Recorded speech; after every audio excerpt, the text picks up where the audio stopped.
Hi, this is Ray with Get Real Ray, a place and space for life and business tips from this creative soul to hopefully inspire you on your journey, or at the very least provide you with some laughs. This is part of my Trusted House Sitters series, and so let's get real. Let's get real about setting up an interview with a potential house sitter. So this particular video series is designed for homeowners to have great house sits. That's what we want. You want more applications, more great house sits. It's a win-win for everybody. Woohoo! Okay, so I've been on Trusted House Sitters for about a year now, and I've already done a video on things that homeowners can do in order to improve the likelihood that they get strong applications. When I've gone online to look at different reviews of trusted house sitters, and I've looked at other house sit sites as well, I should state that I am located in the United States, and in the United States, these house sit sites that I've looked at, a lot of them either don't seem to have a lot of house sits or look like those websites haven't been touched in a very long time. And so I kind of wonder, is this legit? Is it sketchy? Do people still even use this listing? And when you are looking at actually paying money to join one of these sites, it can definitely make you hesitant to subscribe to a site where it looks like no one uses it, right? So what I want to talk about in this video is how once you have, as a homeowner, once you've gone ahead and made adjustments to your listing in order to get really great applicants, you want to set yourself up for success to pick the right person. And how do you do that? Well, you need to have an interview. Now, one thing you could do is do FaceTime or Zoom, WhatsApp, also do a video interview. Another thing you could do is just a phone call. And of course, you could have somebody come to your home. Now, let me go ahead and get two of these out of the way. With the phone call, I do not think this is ideal. Just because with a phone call, you can't read somebody's body language. People could be saying whatever. And there's limited information being shared when it's just audio, okay? So I do not personally feel that doing a phone call sets you up for success. However, if that is all you can do, right? You have this emergency house sit need, you throw up your trusted house sitter listing, you have to be out of town tomorrow because you are a flight attendant, a traveling nurse, whatever, and your usual person isn't available, so you throw open your listing for someone else to reply, you are on your way out the door, and all you can do is jump on a phone call with this other person because they're stuck in traffic, then you do it, right? You do it. But you also want to make sure you are rock solid in the questions that you ask before you just let the stranger into your home. With that being said, when it comes to having someone come by your home, this isn't always easy or practical. I have seen listings where homeowners will specifically state, we want to meet you in person. We want to have somebody that is local to our area. And while this is understandable, it takes a lot of time. Remember, house sitters are not being paid. And so to stop by your house just for you to decide whether or not I'm a good fit for taking care of your pet, it's time out of my day. And as an experienced sitter, I might just pass it up, because if I know that I have all the information in my online profile, then me trying to figure out when I can stop by your house, it's just an inconvenience. It really is. Now, I did do a stop by someone's house. I happened to be on a house sit that was in the same town as this person's house needs. And so it wasn't really inconvenient. They actually lived further away than I realized, which was super annoying. But I went ahead, told the dog that I was with, you're gonna have to be okay without me for 2 hours because I have to now drive in this town for maybe 30, 40 minutes or what have you, and then go meet this other family. And I met the family and I met the dog, and the dog was super cute, and the family was really nice, and they showed me around, gave me the tour. We'd love for you to actually be the house sitter. Yay! Came back to the house that I was on, hung out with the dog. The dog was like, I missed you for 2 hours. I'm like, yeah, you didn't miss me that much, guy. Let's take a walk.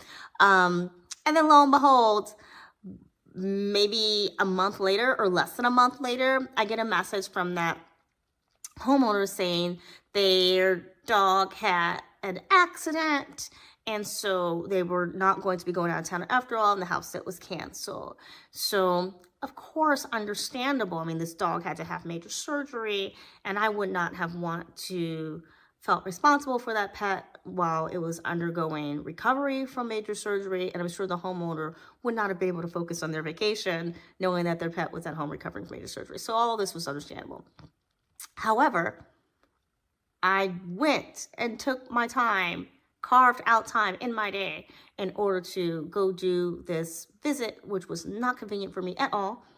And now I don't have a house sit. I had one. I booked it, but it was canceled. So if you can do your interview not in person, this is just really more convenient and respectful for everyone's time. Even if you are someone who feels, nope, can only do in person, I just need to know who I'm dealing with. Keep in mind, you may have a job, right? You may be retired, but you may have a job. And that house sitter may have a job. They may be retired, but they may have a job.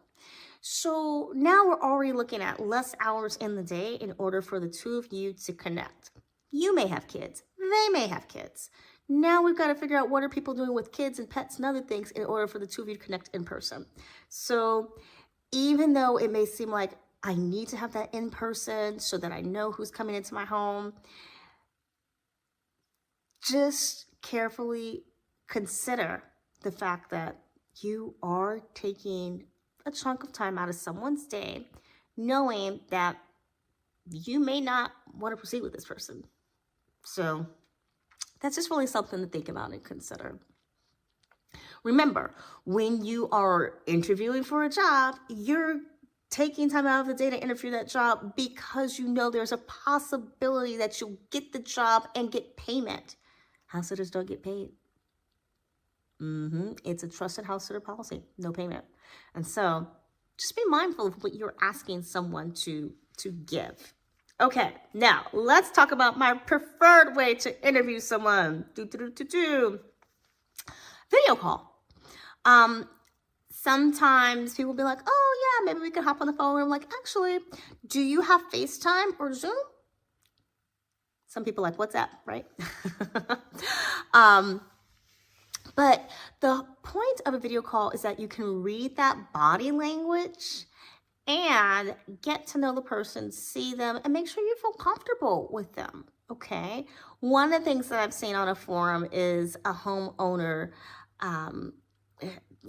listing their property and then going into the community forum saying, I'm nervous to accept one of these full-time sitters. I mean, I'm uncomfortable having a homeless person in my home. And thankfully, the forum, people were quick to hop on and correct, because just because someone is a full-time sitter doesn't necessarily mean that they are homeless. Some people do full-time sitting because they want to travel and they do have a job and they do have belongings and all their stuff is in storage and they want to experience other places. Some people are full-time sitters and they actually own their own home, but they are renting their own home out on, say, Airbnb and what have you, in order to go and experience other places. They're trusted house sitters. Some people are YouTubers who sleep in their car and then they journal. That's the word I'm looking for. They journal about that on YouTube and they have an income from that. as well as whatever else they do. And they use trusted house sitters as a way to just extend their YouTube life or their travel life, or just to not be in their car. I actually remember watching a YouTube video where a young woman was talking about how she lost her job, and some like she had a job at like some big chain or whatever, and lost that job. And so she was back in her car and she looked really tired. And I looked at her work. She's an artist. I looked at her work. I don't really want any of your drawings. I just don't. I have no use for these. However, there's no reason why you should be living in your car. And so I found her website and I messaged her and I said, hey, I came across your YouTube channel. I watched, 2 of your videos and you seemed really tired. And so, everyone has their own reasons for living in their car. If your reason for living in your car is because you financially can't afford to live anywhere else, please consider something like Trusted Housesitters. It would be a great way for you to continue your art while not having the stress of living in a vehicle. And she replies saying, oh, thanks, that's really kind of you. Actually, I just lined up another job, and I think she said that like she doesn't live in her car full time or something, right? So there are things that people do online just to continue the story that they have going online. And, they're not complete destitute. I came across another YouTuber who said that he had been living in his car. I guess he'd been living in his car for like 3 years or something. That was just part of his journey. And he had also like quit drinking and quit some other negative habits. And this was all kind of part of his journey. And he did a video where he was house sitting through Trusted House Sitters and talking about that experience. He's like, yeah, it's so great to not be in my car. And later on in the series, there's another video where it's him officially moving out of the car and moving into an apartment with a friend. And so what I learned from his experience was he chose to live in his car, and then he chose to continue that story, save up his money to then ultimately be able to move into this really nice apartment that he was proud of. And so don't assume that just because you ask someone, oh, where do you live? And they say, oh, I'm a full-time sitter, or don't have an address you recognize, don't assume that that person has been without housing for a certain amount of time, and that maybe they are unclean, maybe that they are a thief or drug addict or alcoholic or whatever, that they're just going to come in and bring in every single cliche you see from a movie about homeless, and they're going to somehow like destroy your world. It's just not the case. A lot of people do full-time sitting for whatever reason that they choose. And remember, some people aren't full-time sitters at all. They just want to get away. Just get away from wherever they normally stay, whatever they normally do, and just experience something different. Some people just love animals. I'm like, I don't even need to get away. I just love animals. Your dog look cute. Okay, so have that FaceTime or Zoom or WhatsApp video call so that you can ask questions like, oh, so how long have you been house sitting? How long have you been on Trusted House Sitters? Or where are you from? Okay, but don't necessarily think that if someone's answer doesn't match whatever you were thinking they were going to say, that it's something like a red flag. We will definitely get into red flags. Another thing that you want to think about on that video call is that person setting themselves up to really communicate with you? So I had a call scheduled with a homeowner who that morning of, I think she asked to like push it back. I was like, oh, sure, no problem. And I said, is this time okay? She's like, great, perfect. We set up a time. That time comes around. And I get a message, oh, sorry. actually still out and about. So why don't I just call you later on tonight? I'm like, okay, well, you can reach me before this time. Okay, great. We'll call you. That evening, no phone call. So now that's twice where I've set aside time for you and you do not honor that time. The next day, oh, so sorry, we actually wound up staying later than expected. And do you have time today? I was like, okay, I have time today. What time works for you? She told me. I was like, okay, I will call you at that time. This time, she was available. I was like, oh, yeah, sorry, we were just like, we decided to do this thing last minute yesterday, and then we're out later than expected. And I know she was waiting for me to say, oh, no problem, but it was a problem because I had set aside time for her and she didn't honor that agreement. And I'm thinking, what else is she not going to honor? So in the same way that you as the homeowner should set aside time to have a conversation with the house sitter and to really get to know them, the house sitter should also set themselves up for success and set aside time to speak to you and not have a whole bunch of background noise. I remember interviewing someone to be a care provider. I had to go to town for the weekend, and there was an adult living with me that needed care. And the person that I was interviewing was just sitting in her car, all bundled up, seatbelt on. And I was like, oh, I'm so sorry. Was this not a good time for you? We had a call scheduled, but is this not a good time? Are you like almost home or something? Should we reschedule? She's like, oh, no, it's fine. You know, I was like, oh, okay.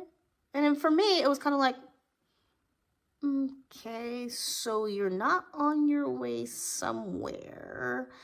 And this call, I mean, it's night. She was in her car. It was nighttime, right? So don't really know how long this call is going to go. And you kind of look cold, bundled up in your car. So it can just be awkward. Whereas, you know, and sometimes you got to do the things in your car, right? Like, if she had said, oh, actually, I'm so sorry. I was on my way home and I got stuck in traffic, but I didn't want to miss her call. I'm like, oh, okay. That would put me at ease. But for you to like, just be sitting up like, no big deal for me. Let's do this. I'm like, oh, I don't really know if this is okay. You don't look comfortable. So you really don't want to have to worry about the person you're talking to based on how they've set themselves up for that video call. Now, with that being said, you want to ask questions. Sometimes I get on a call with homeowners and they're like, start talking to me about the dog's eating routine and bathroom. And I'm thinking, we just jumped right into it. I need to know about you. And you should want to know about me. So while you don't have to be along the lines of, so tell me about yourself. You don't have to do that. But if you've read the person's profile, which you should, please read that when you get the applications and you decide which ones you want to speak to. Read their profiles, okay? And Trusted House Sitters set so you get a maximum of 5 applications before they close the window because they feel like you got 5 people to pick from. You really need to start going through stuff before you get overwhelmed. I've seen people go on forums complaining, I should be allowed to have more than 5.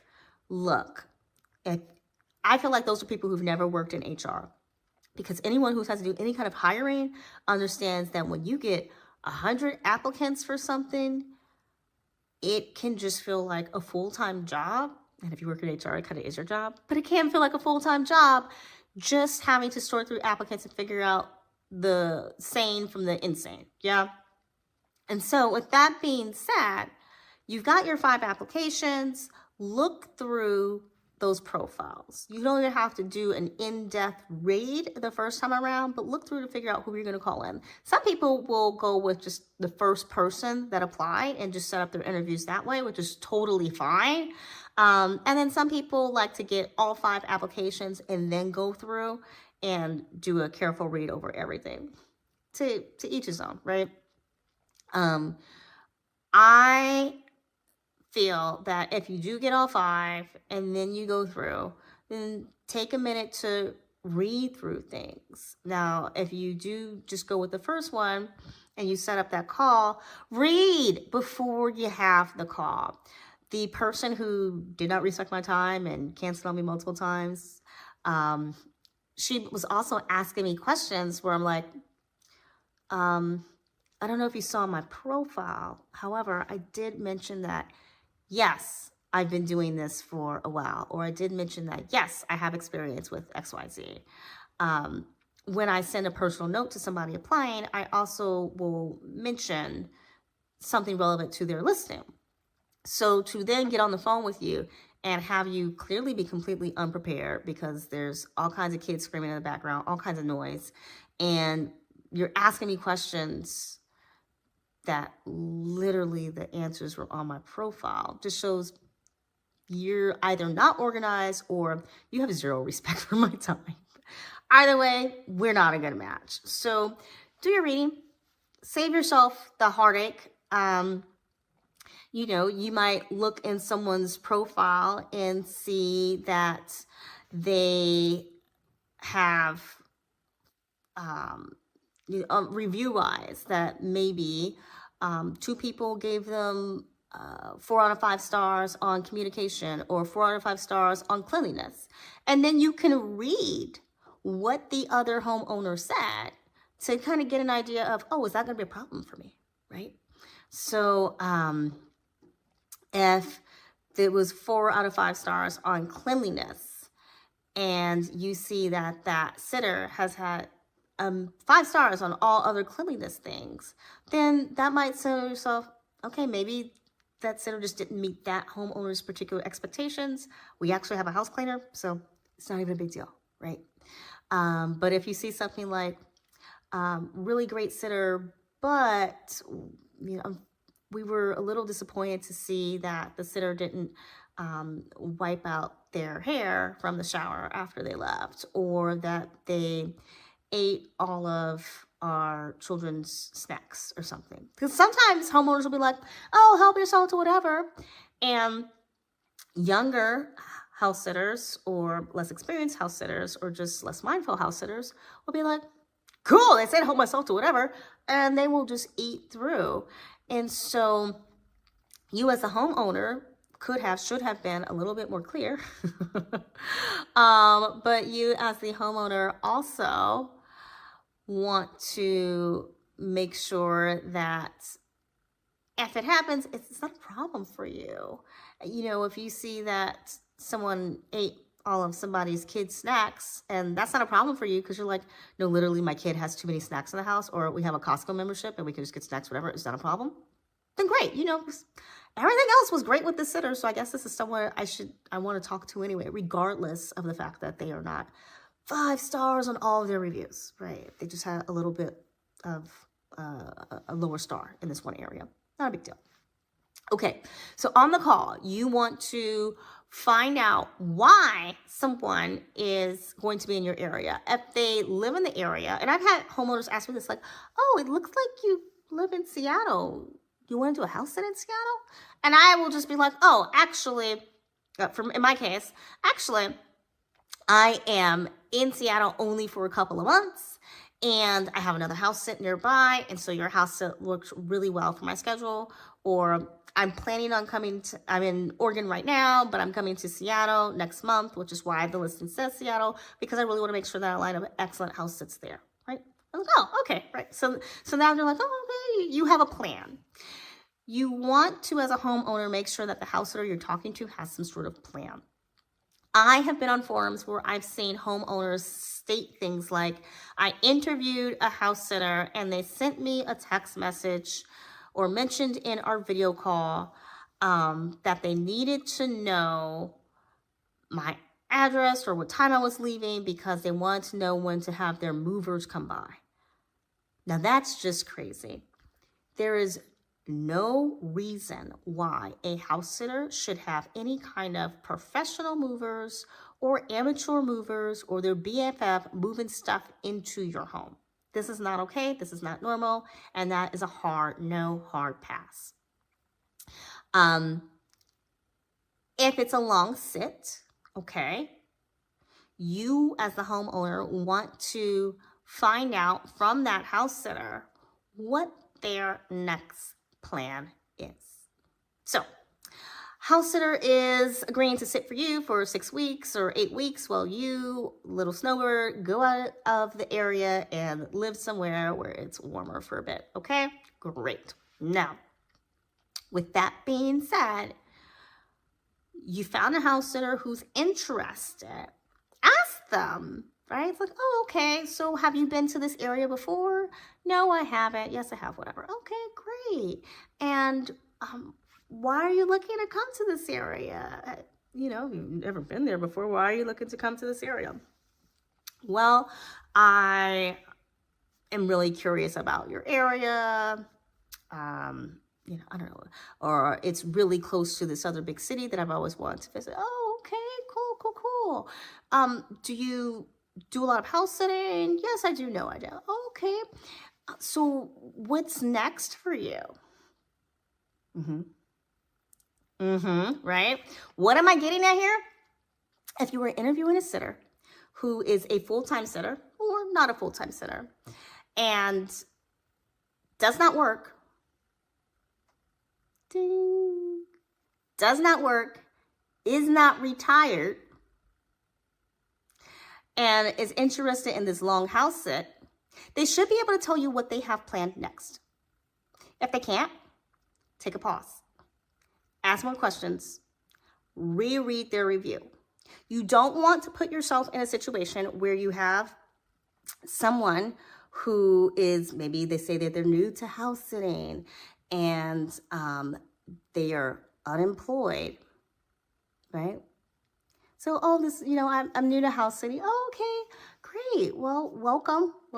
I'm new to the platform too, right? Yeah, okay. And so what kind of work do you do? Oh, I'm actually not working right now. Oh, are you in school? Are you retired?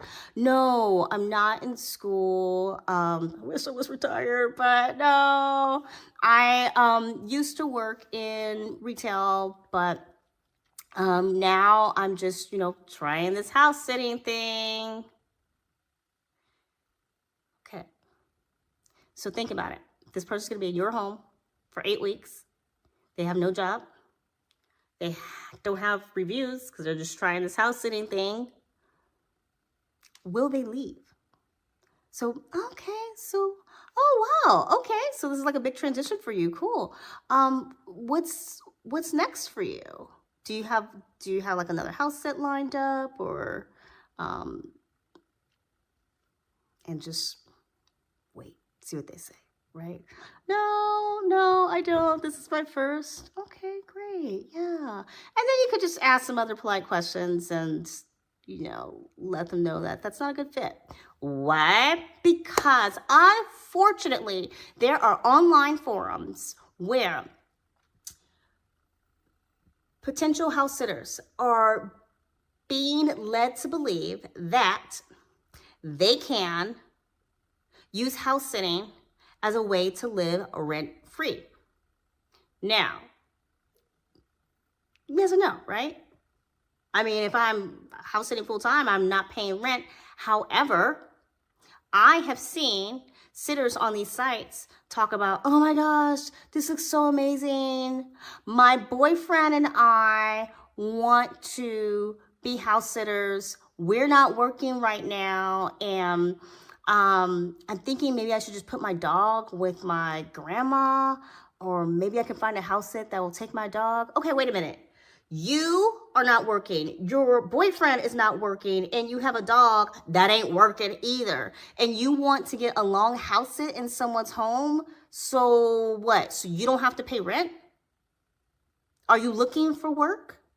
It's one thing if someone says, actually, unfortunately, I just lost my job. However, I do have some interviews lined up, and this house sit would be a great opportunity for me to just focus on applying for remote work jobs, or a great opportunity for me to just focus on applying for jobs. Now, honestly, if someone is applying for jobs, then unless they're looking at remote work and they say that they have been in, you know, some sort of tech industry where it's easier to get a remote job.